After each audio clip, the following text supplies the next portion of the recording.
षद-पुञ्ज निखिलं भवरूपमेकं ज्ञानं वदान्य भवतां भवनेकरूपम् गुरुवै सदां प्राणमहेत नित्यं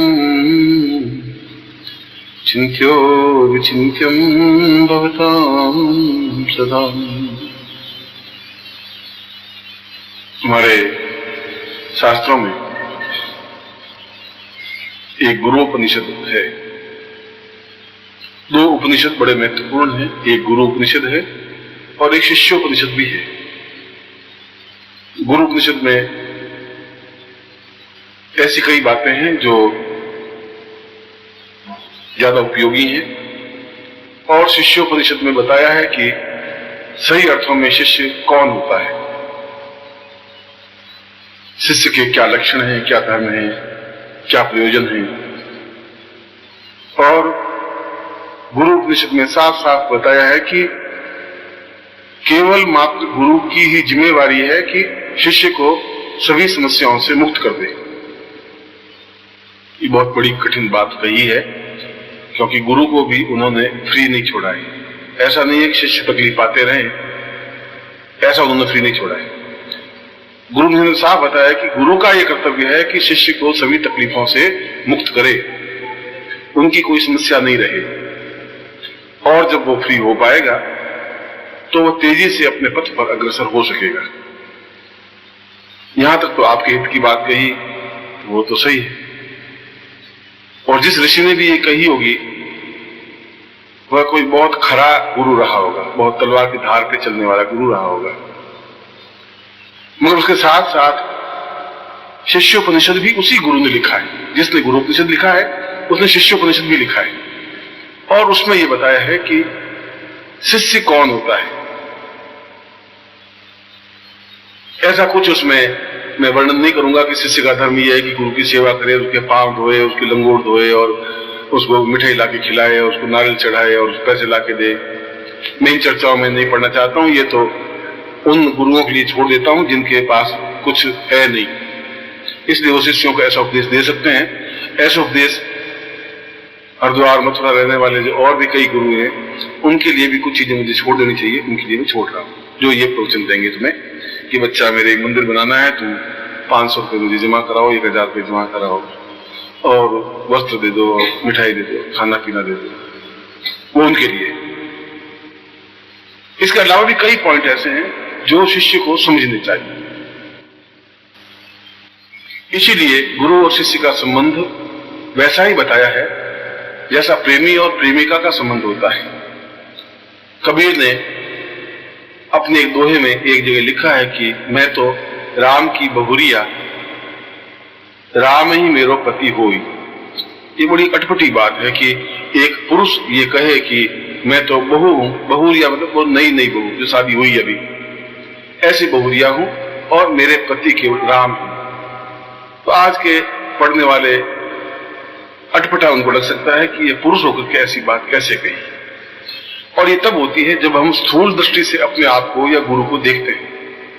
हमारी दृष्टि दो प्रकार की होती है, या शिष्य की दृष्टि दो प्रकार की होती है। और शिष्य प्रारंभ में शिष्य नहीं बनता है। सबसे पहले जब व्यक्ति संपर्क में आता है गुरु के, तब उसमें इतना तो ज्ञान होता नहीं कि गुरु को पहचान सके। अब इतना ज्ञान ही होता तो परम पद अवस्था में पहुंचा हुआ होता। जब गुरु को नहीं पहचान सकता तो आगे की देवताओं को भी नहीं पहचान पाएगा। इसलिए प्रारंभिक अवस्था में वह जिज्ञासु होता है। जो प्रारंभ में दीक्षा दे रहा हूं आपको, वह दीक्षा जिज्ञासु दीक्षा है। जिज्ञासु का मतलब होता है कि उसमें जिज्ञासा होती है, कई मन में प्रश्न होते हैं और वे प्रश्न उनके मन में उठते ही है। हालांकि वो अपने आप को शिष्य कहता है, गुरु भी उसको शिष्य कहता है, क्योंकि एक शब्द है शिष्य, और शिष्य एक कॉमन शब्द है। जो भी आकर के खड़े खड़े भी गुरु की चरणों की हाथ लगा दिया तो उसने कहा मैं आपका शिष्य हूं, मैं तो 5 साल से आपको याद करता हूं। गुरु का अच्छे बच्चे, ठीक है बैठ जाए बच्चे।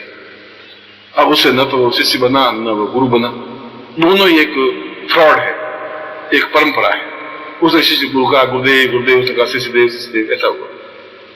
वो वैसा ही हुआ कि किसी के साथ सगाई हुई और लड़की को मालूम है कि इसके साथ शादी होगी, मेरी पति होगा, उस पति को भी मालूम है कि ये मेरी पत्नी बनेगी, मैं उसको ये तो नहीं कह सकता तुम मेरी वाइफ है, ऐसा नहीं कह सकता। मैं कहता है कि माई वाइफ, ऐसा कुछ कहता है। ऐसा ही वो शिष्य और गुरु का हो गया। इसलिए सबसे पहले जब वो दीक्षा लेता है, जिसको हम प्रारंभिक दीक्षा कहते हैं, और दीक्षा का तात्पर्य है कि मैं उसको दक्ष करता हूं कि अभी तक ये कौओं की जमात में था, बगुलों की जमात में था। और बगुले की जमात ऐसी होती है, आपने बगुले देखे नहीं है शायद, कभी आप तालाब के किनारे या झील के किनारे जाके बगुलों को देखें, एक पांव पे खड़े होते हैं उस पानी के बीच में 2 घंटे 3 घंटे 4 घंटे 5 घंटे, हिलते ही नहीं।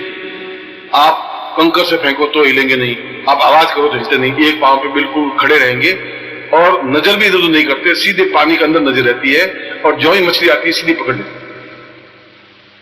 और कुछ उसका काम नहीं होता उनके लिए। इसलिए उनको बगुला भगत कहा है। बगुला भगत का मतलब है कि बस बिल्कुल एक पांव पे खड़े होकर के बस हे मछली दे, हे मछली दे, हे मछली दे, जो आई पकड़। सूर्यवंशी से भी ऐसे ही हो कि बस अब गुरु जी के चरणों को छू लिया, अब मेरे घर में बच्चे होने चाहिए, वो गुरु जी की कृपा से होने चाहिए, पैसा आया है गुरु जी की कृपा से, गुरु जी मेरे व्यापार में चल रहा है वो भी आप चलाइए, मैं लखपति बनना चाहता हूँ वो भी आप लखपति बनाइए, मेरे बच्चे नहीं हो रहे हैं वो बच्चे भी मेरे होने चाहिए, घर में लड़ाई झगड़ा हो रहा है पति पत्नी बीच वो भी आप दूर कर दीजिए, मैं करोड़पति बनना चाहता हूँ वो सब आप ही करेंगे, मैं कुछ नहीं करूंगा क्यों मैं शिष्य बन गया, 300 रुपया आपको दे दिए, खत्म हो गया, मेरा खेल तो खत्म हो गया।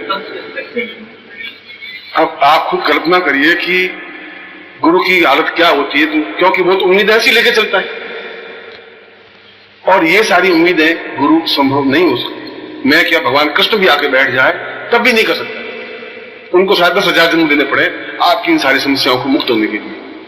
पहले इतनी समस्या थी नहीं, अब आपके पास समस्याओं का अलावा कुछ है नहीं, 100 समस्याएं हैं आपकी। इसलिए प्रारंभ में वो जब आता है, वो शिष्य की बात कह रहा हूं, तो जिज्ञासु होता है, उसमें जिज्ञासा होती है कि गुरु क्या होता है, शिष्य क्या होता है, ये गुरु हैं भी कि नहीं है, ये गुरु मेरा कैसा कल्याण कर सकेंगे, चलो एक बार टेस्ट कर लेते हैं, गुरुदेव मेरा व्यापार नहीं चल रहा है तो आप मेरा व्यापार बढ़ा के देखिए। तो गुरु जैसा नहीं कर्म फूटे तेरे, मैं तो व्यापार नहीं बढ़ूंगा, ऐसा तो कह नहीं सकते। ऐसा कैसे कहे, क्यों चरण छू या 5 रुपए रखे, चलो अच्छा आशीर्वाद सब ठीक हो जाएगा, ऐसे ही कहेगा गुरु। माँ बाप को तुम आशीर्वाद मांगो, माँ बाप भी ऐसे कहेंगे चलते बच्चे ठीक हो जाएंगे। अब उसके बाद महीने भर फिर आता है, आपने कहा व्यापार में दुगना हो जाएगा, वही वैसा वैसे। तो मैंने तुम्हें कब कहा था दुगना हो जाएगा, मैं तुम्हें गाली भी नहीं दे सकता था, मगर तुम्हारे मेरे बीच में कोई संपर्क भी नहीं बना, तुम चरण छूओगे मैं आशीर्वाद दूंगा। ये बिल्कुल तटस्थ बात कह रहा हूं, जो कि कड़वी बात है, इसमें तुम्हें मुझे नहीं कहनी चाहिए, मगर मैं तुम्हें अंधेरा की पट्टी बांध करके घुमाना नहीं चाहता, मैं शिष्य बनाना चाहता हूं तो तुम्हें मालूम होना चाहिए शिष्यत्व तो क्या है, वहां पहुंचाना चाहता हूं। क्यों गुरु को प्रेमी कहा है और क्यों शिष्य को प्रेमिका कहा है, कारण क्या है। इसलिए सबसे पहले जिज्ञासु होता है, उसके मन में कई तर्क वितर्क पैदा होते हैं, ये मंत्र है भी कि नहीं, इस पत्रिका में लिखे हुए सब सही भी है कि नहीं, होता भी है कि नहीं, आके तो हमने देखा नहीं गुरु जी, ये देखो 600 रुपये लक्ष्मी मंत्र की मतलब 100 माला फेर ली, हुआ तो कुछ नहीं गुरु जी, लक्ष्मी सामने आई नहीं। उसके तो ये जो माला फेरी कंप्लीट हुई, वो हीरों के हार भर करके थाल लेकर के आवे, सब बच्चे क्या कर रहे हैं, तू माला मत फेर, बंद मत कर, बस ये ले रहे खत्म कर खेल, मुझे दुख मत दो। वो तो ऐसा सोच रही लक्ष्मी, ऐसी लक्ष्मी आती नहीं। तब उसका संदेह और बढ़ जाता है कि मंत्र गलत, मंत्र कोई गलत नहीं है, ना देवता गलत है, तुम्हारी जिज्ञासा है और जिज्ञासा क्लियर नहीं हुई है। अभी तक तुम प्रारंभिक स्टेज में, इसलिए तुम शिष्य कह रहे हो, मगर वो प्रारंभिक स्टेज है तुम्हारी, तुम्हारे मन में तर्क वितर्क है। जिज्ञासा के बाद में दूसरा शब्द अगली स्टेज जब आती है, जब उसकी जिज्ञासाएं बढ़ती हैं, तो गुरु के पास आता है, तो गुरु उसको समझाने की कोशिश करता है, वो उसको समझ में आती नहीं, क्योंकि उसका तो एक ध्येय है कि मेरे जीवन में ये सब घटनाएं घटनी चाहिए। उसका ध्येय कुछ नहीं लक्ष्मी साधना करने का नहीं है, उसका ये भी ध्येय नहीं कि गुरु जी मेरे हृदय में बैठे, ऐसा कुछ ध्यान नहीं है। उसका तो एक ही है कि मतलब मैंने ये मंत्र जाप करूं तो मेरा ऐसा हो जाना चाहिए, जो मंत्र जाप पूरा किया तब ऐसा हो जाना चाहिए, जो लक्ष्मी साधना की लक्ष्मी मेरे घर में आ जानी चाहिए, स्वास्थ्य की साधना की मेरी तबीयत बिल्कुल एकदम जवान 25 साल का हो जाना चाहिए, और कोई ऐसा ताबीज पहना और पति पत्नी की लड़ाई झगड़ी खत्म हो जानी चाहिए, मैं गालियां भले दूं पत्नी मेरे हाथ होकर खड़ी रहे, ऐसा होना चाहिए। अब 1993 में तो ऐसा होगा, पत्नी भी तमके के सामने खड़ी होगी, जब तुम खड़े होंगे वो बेचारी खड़ी होगी सामने, अब वो तो है नहीं कि आज से 100 साल पहले वो पतिव्रता गर्दन नीचे की हुई खड़ी रहे, यहाँ पतिदेव आप चाहे शराब पियो चाहे कुछ भी करो, मैं तो पतिव्रता हूं, मैं बोलूंगी नहीं। अब वो जमाना नहीं है। हकीकत ये प्रैक्टिकल चीज ये। इसलिए दूसरी स्थिति जब आदमी बनती है तब उसमें चैतन्य भाव मिलता है। चैतन्य भाव, वो जिज्ञासा धीरे धीरे समाप्त होती है उसकी। बार बार रगड़ खाता है गुरु की, बार बार उसके संपर्क में आता है, तब उसके भाव में एक चैतन्यता आती है कि ये सब चीजें गौण हैं, इसके अलावा भी कुछ चीज है जो मुझे प्राप्त करनी चाहिए। ये तो वैसी हुई कि मैं समुद्र के किनारे जाऊं और कंकर पत्थर लेकर के खड़ा हो जाऊं। तुम क्या ज्यादा से ज्यादा 20-25 हजार रुपए प्राप्त कर लोगे? अगर मान लो गुरु बहुत खुश हो जाएगा, कोई ऐसी साधना तपस्या का अंश दे देगा तो 25-50 हजार ले लेगा तुमसे, दे देगा तुम्हें, या तुम्हारे घर के कलर मिटा देगा। वैसे ही हो, कंकर पत्थर चुन करके तुम इकट्ठे हो गए। और समस्याएं, जहां तक प्रश्न है, मैं तुम्हें चैलेंज देता हूं, मैं तब देता हूं, 1 महीने का टाइम भी देता हूं कि कोई ऐसा व्यक्ति पढ़ के लाओ जिसको कोई तनाव टेंस नहीं हो, कोई समस्या हो ही नहीं। बिना समस्या का कोई आदमी ले आओ तो मैं तो तुम्हें भी भगवान की तो पूजूंगा, उसको भी पूजूंगा, सही नहीं? क्योंकि अगर तुम कोई समस्या नहीं करना चाहते, तुम्हारे पड़ोसी ने जिंदा नहीं रहने देगा, वो कोई समस्या तेरे घर पत्ता फेंकेगा, तो समस्या पैदा कर देगा। कुछ ने पानी गिराएगा, ऊपर वाले नीचे पानी गिराएगा, कुछ हेडेक होगा, नहीं तो गवर्नमेंट जो अफसर है वो तुम्हारी हेडेक पैदा करेगा, समस्या पैदा होगी। यह युग ही समस्याओं का है। इस समस्याओं के लिए तुम गुरु के पास में आते हो तो तुम्हारा एक जिज्ञासु भाव हुआ जिसमें तुम गुरु शिष्य का संबंध नहीं बना। जब चैतन्यता आती है तो सोचते ये सब जरूरी है। मैं नहीं कहूंगा आप इनको छोड़ दीजिए। कई लोग कहते हैं गुरु जी मैं सब घर छोड़ना चाहता हूं अपने, लेकिन छोड़ने से कुछ नहीं होगा, ये तो कायरता है, पलायन है। तो उसमें जो खड़े हो ग्रस्त में, मैं उसके बावजूद भी अपनी थैली हीरे मोतियों से भरूं, और वह है कि तुम्हारे हृदय में गुरु कैसे स्थापित हो, तुम कैसे उस भगवती जगदम्बा के दर्शन साक्षात कर सको। अगर तुम्हारे मन में ये है कि मैं जगदम्बा की साक्षात इसलिए करना चाहता हूं कि जगदम्बा मुझे 5 करोड़ रुपए दे दे, तो 5 करोड़ वर्ष तक भी जगदम्बा तुम्हें दर्शन नहीं दे सकती। तुम साधना क्या भली कितनी साधना करो, जब तुम निस्वार्थ भाव से कुछ कार्य करोगे तब कुछ प्राप्त हो पाएगा। तुम्हारा स्वार्थ रहित चिंतन होना चाहिए इस फील्ड में। स्वार्थ अपनी जगह है, रोटी अपनी जगह है, कपड़ा अपनी जगह है। रोटी की जगह तुम कपड़ा नहीं खा सकते, कपड़े की जगह रोटी नहीं पहन सकते। इसलिए अपने ग्रह की समस्या अपनी जगह है। इन साधनाओं में बढ़ने की स्थिति एक अपने आप में अलग है, दोनों को आप मिक्स मत करिए, दोनों अलग अलग चीजें। वह भी जीवन में जरूरी है और ये भी जीवन में जरूरी है। और तुम कहो कि गुरु जी ये जो समस्या मिटेंगी नहीं, जब समस्या मिट जाएंगी तो मैं साधना कर लूंगा। तो मैं तुम्हें कहा कि तुम तो महीना भर क्या 5 साल दे देता हूं तुम्हें, कोई बिना समस्या का आदमी लिया ना मेरे पास। समस्या तो नहीं, पहले समस्या ये रहेगी शादी नहीं हो रही है, शादी नहीं हो रही है, शादी हो जाएगी तो पत्नी खुश नहीं है, पत्नी खुश नहीं है, पत्नी खुश होगी तो माँ कहेगी कि मेरा पोता होना चाहिए, पोता होना चाहिए, पोता हो जाएगा तो पोता बीमार हो गया, बीमार हो गया। अब बता, समस्या तुम खुद तो पैदा की। अब गुरु जी मतलब ये समस्या पहले 1 थे 4 हो गई, तो ये सब मैं तो तुम्हें दी नहीं, समस्याएं तुमने पैदा की। अब वो लड़का बड़ा हो गया, अब उसकी शादी की चिंता, शादी हो गई तो लड़की अच्छी नहीं, फिर दहेज की चिंता, ये मतलब ये लड़का मैंने ये पास करवाया, ये 500 रुपए दे रहा है, इससे क्या होगा। समस्या तुम खुद पैदा कर रहे हो, मैंने तो तुम्हें समस्या दी नहीं है। उन समस्याओं को पैदा करके मेरे पास तुम आ जाते हो कि गुरु जी अब मैं क्या करूं, मैं क्या कर सकता हूँ तुम्हारा। गुरु जी मैं लड़का भी हो रहा है, आप कुछ करिए, मैं कैसे कर सकता हूँ। तुम खुद करो अपने लड़के के लिए, मैं तुम्हें क्या के लिए, मैं ये काम भी मेरा तो है कि गुरु जी मेरे लड़के के लिए आप भी कर दीजिए। ऐसी स्थिति में करिए। उन दोनों को अब समझिए, जिज्ञासु भाव से आगे बढ़िए कि ये एक मेरा जीवन की समस्या एक तथ्य है, इनको भी मुझे मिटाना है, मगर मुझे उस रास्ते पर बढ़ना है जहां जीवन की उन्नति का रास्ता है, जहां कुंडलिनी जागरण का रास्ता है, जहां सहस्रार जागरण का रास्ता है, जहां भगवती जगदम्बा के दर्शन का रास्ता है, जहां गुरु को अपने अंदर स्थापित करने का रास्ता है, जहां अपने आप मोक्ष प्राप्ति की स्थिति का रास्ता है, जहां सिद्धांत समझाने का रास्ता है। दोनों अलग अलग बात है। उसके साथ साथ इस रास्ते पर भी तुम्हें बढ़ना चाहिए। इस रास्ते पर बढ़ने के लिए तुम्हें 3 स्थितियां आएगी। असवत्थ पुंज निखितम भवरूपमेकम ज्ञानम वदान्य भवतां भवनेकरूपम गुरुवै सदां प्राणमहेत नित्यं चिन्त्यो विचिन्त्यं भवतां सदा। The essence of the vast ocean of knowledge of the Shastras was collected in the pictures of Upanishads, and thus 108 pictures in the form of Upanishads were created, filled with divine elixir. Of these 108 Upanishads, two are most important, the Shishyopanishad and the Guru Upanishad.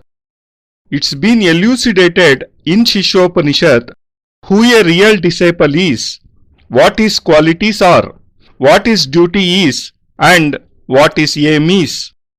Similarly, it has been clearly stated in Guru Upanishad that it is the responsibility of the Guru to solve all the problems of the disciple and help him get rid of them.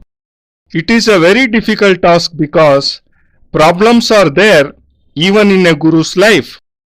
It cannot be that a Guru lives in comfort while the disciple has to face all problems.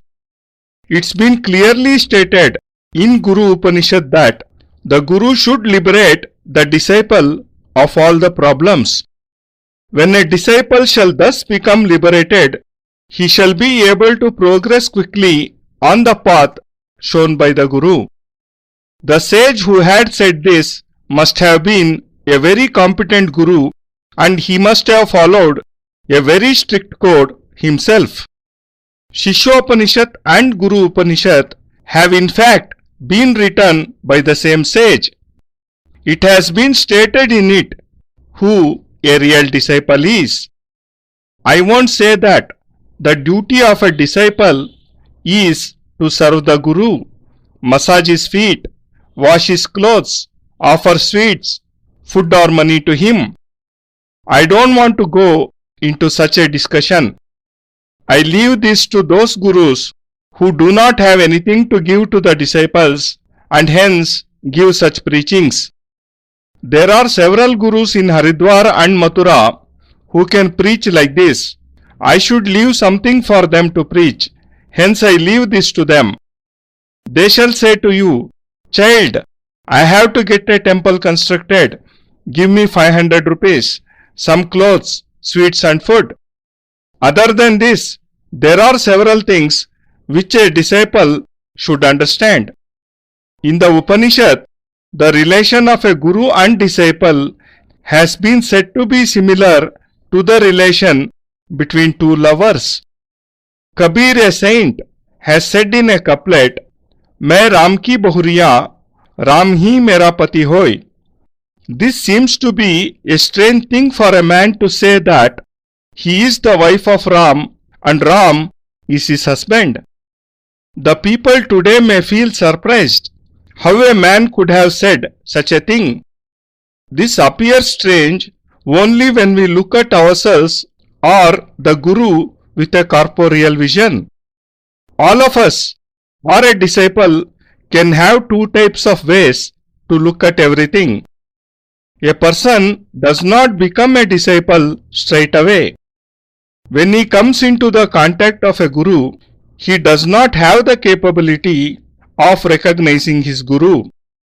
If he had this power, then he would have already attained a high spiritual level. When he is not capable of recognizing the Guru, he cannot even recognize the gods. Hence, in the initial stage, he is just an inquisitive learner. The Diksha which I give to you in the beginning is Jigyasu Diksha. Jigyasu means an inquisitive person who wants to learn something. Several questions keep flooding the mind of such a person who is called a disciple by the Guru. Disciple is a common word, and whoever comes and touches the feet of a Guru says, "Gurudev, I am your disciple and I have been remembering you for the past 5 years. The Guru says, "Fine, my child, sit down." Just by saying these words, the person does not become a disciple and neither does one become a Guru. This is just a tradition. It is not at all correct. A person says, "Gurudev, Gurudev," and the Guru says, "Yes, my disciple." This stage is like an engagement between a man and a woman. The woman knows that she would marry the man and that he would be her husband. The man also knows that she would be his wife, but he cannot then say that she is his wife. He says that she is his fiancée. Similar is the relation of a guru and a disciple in the beginning. Hence, when a disciple obtains the first Diksha, it is called the Prarambhik Diksha or the first Diksha. And Diksha means that he is being initiated into spiritualism that till now he was among crows, among herons. You may not have seen a heron. Herons generally live near a lake. For hours they stand in water on one foot, waiting. You may throw a stone at it or shout at it, but it will not move. And as soon as it sees a fish, it dives its head into the water and catches its prey. Such deep is its concentration that it is called Bagula Bhagat or Saint Heron, while in reality it remains static just to fill its stomach. In the beginning, a disciple is quite like a heron. He touches the feet of a guru and says to him, "Guruji, help me. I don't have any children. My business is not flourishing. I want to get rich, and my wife keeps fighting with me. You can help me, and you have to solve all my problems.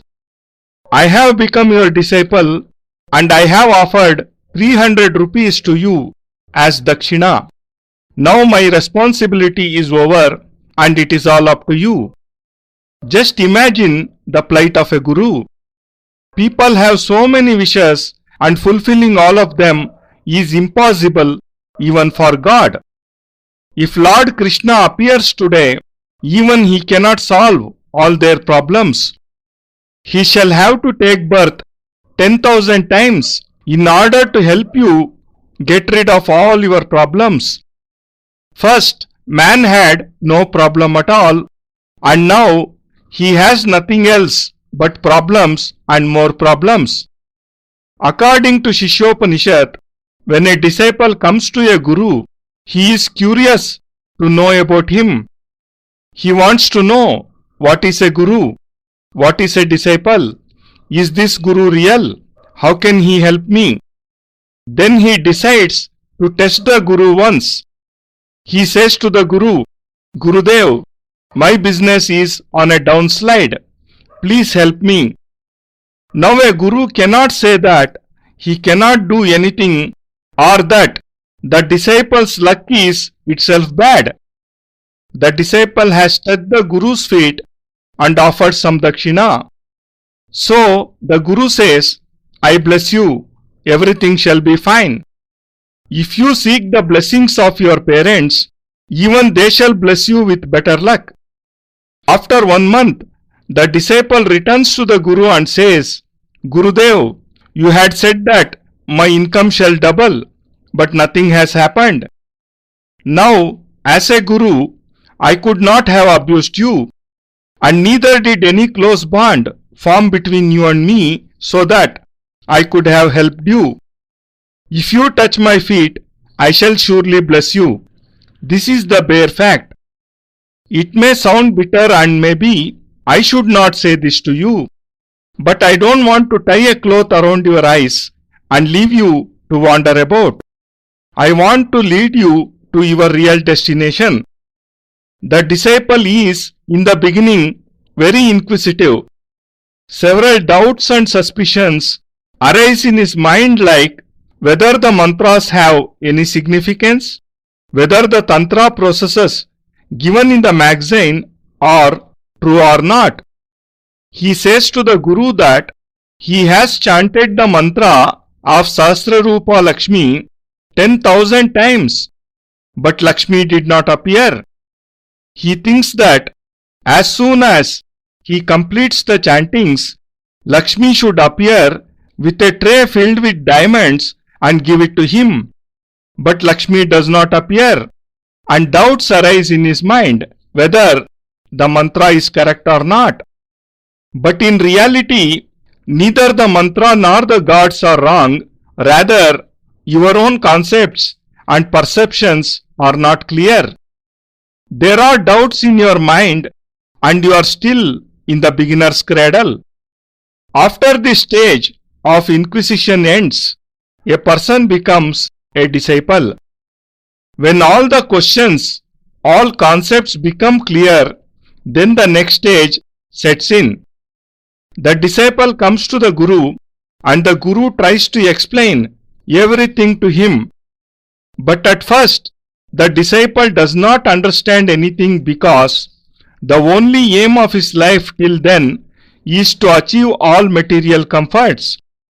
His aim is not to accomplish Lakshmi sadhana and neither is it to establish the Guru in his life and soul. He only wants that his wish should be fulfilled when he chants a mantra. When he performs Lakshmi sadhana, he only wishes for wealth. When he performs a sadhana for good health, his only desire is to become young like a 25-year-old. He keeps wishing for some miraculous charm with the help of which he could subjugate his wife. Now this is almost impossible in the 20th century. If you become rude, your wife shall behave even more rudely. You can't expect her to stand with her head bowed down before you all the time. Those times have gone and the reality is before you. In the second stage, all curiosity dies out and the disciple develops divine thoughts. When he comes closer to the Guru, he becomes spiritually enlightened. He comes to know that all that he had been wishing for was insignificant and there are other better things which he should acquire. If I go to the seashore, then what is the use if I just collect stones from its beach when inside the sea I can obtain pearls? If you stick to your material wishes, then you may obtain 20-25,000 rupees at the most. And if the Guru is very much pleased, he may bless you with a part of his sadhana powers and thus you may obtain 25 to 50,000 rupees or your family quarrels may stop. But obtaining such petty things is like collecting stones and pebbles from the seashore, which in fact hides richer treasures. As far as settling of problems is concerned, then I challenge you and give 1 month's time to go and find a person who is totally tension free.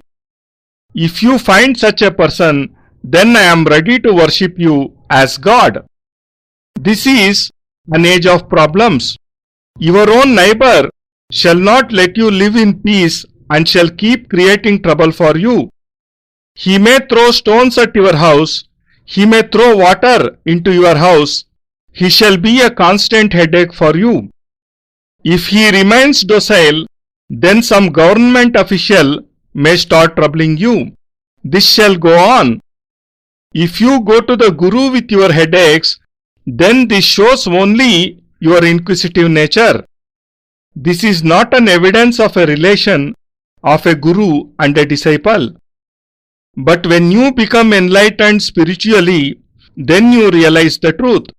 I am not asking you to leave everything. Some people say that they want to renounce their families and want to give up everything. But this is not a solution at all. This is cowardice and running away from responsibilities. You should face all problems and still rise high in life. The chief aim of your life should be to establish the Guru in your heart and to achieve the realization of Bhagavati Jagadamba, the Divine Mother. If you just wish to achieve the realization of Goddess Jagadamba for obtaining 5 million rupees from her, then you may perform sadhana for 5 million years, but the Goddess shall not appear before you. You may perform as many sadhanas as you wish, but you shall achieve success only when you accomplish them with an unselfish motive. Your thoughts, your aim must not be selfish. Bread and cloth are two distinct objects. You cannot eat cloth and you cannot wear bread. Similarly, the material needs are separate from the spiritual aspirations, and the two should not be intermixed. Sadhanas and material needs are distinct and both have their own significance in life, but they should be kept apart. If you say to the Guru that you would perform sadhana when your problems are solved, then I give you not 1 month, but 5 years to go and bring back a person who is tension-free. Problems shall always remain. First you shall be anxious to marry. When you marry, your wife shall remain dissatisfied. If she becomes happy, your mother shall wish for a grandson. When a son shall be born, he shall become ill. This goes on. Problems never end, and it is you who create them. You will say that you have this problem, that earlier you had just 1 problem and now you have 4. I did not give these problems to you. You created them yourselves. Your son will grow up, then you shall start worrying about his marriage. When he shall be married, you shall feel that his wife is not good-natured. You shall feel troubled when the son whom you educated yourself gives you only 500 rupees from his income. Is there any end to it? You have yourself created this state of chaos. I have not pushed you into it. You come to me and say, Guruji, what should I do now? You do not have a son and you come to me for help. What can I do? You shall obtain a son with your own efforts. I can't do anything. Do not create such a situation. Try and understand the 2 paths. Your problems and the solutions to them constitutes 1 path. The spiritual elevation of life is another path. The second path is more significant as it is the way to activation of Kundalini, the way to Sahasrar, the way to realization of God, the way to establish the Guru in yourself, the way to salvation, and the way to Siddhashram. Along with moving on the first path, you should also strive to progress on the second path. And there are 3 conditions for moving forward on this path. Narayanotvam Nikhileshwarotvam Mata Pita Guru Atma Twamevam Brahma Tvam Vishnu Rudra Twamevam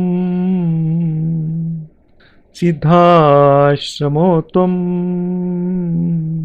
Guruvam Pranamyam Tvameva Mata Cha Pita Tvameva Tvameva Bandhuscha Saka Tvameva Tvameva Vidya Dravinam Tvameva Tvameva Sarvam Mama Deva Deva Twadeeyam Vastu Nikhilam Tubyamevam Samarpayeth. Jai Gurudev. Parampoojya Gurudev Yogiraj Swami Nikhileshwarananda ji ಮಹಾರಾಜರ ಪವಿತ್ರತಮ ದಿವ್ಯ ಚರಣಾರವಿಂದಗಳಲ್ಲಿ ಸಪ್ರೇಮಪೂರ್ವಕ ಸಮರ್ಪಣೆ ಈ ಭಾವಾನುವಾದ ಅತ್ಯಂತ ಕೃತಜ್ಞತಾಪೂರ್ವಕವಾಗಿ ಗುರೂಜಿ ನಿಖಿಲ್ ಸಚ್ಚಿದಾನಂದ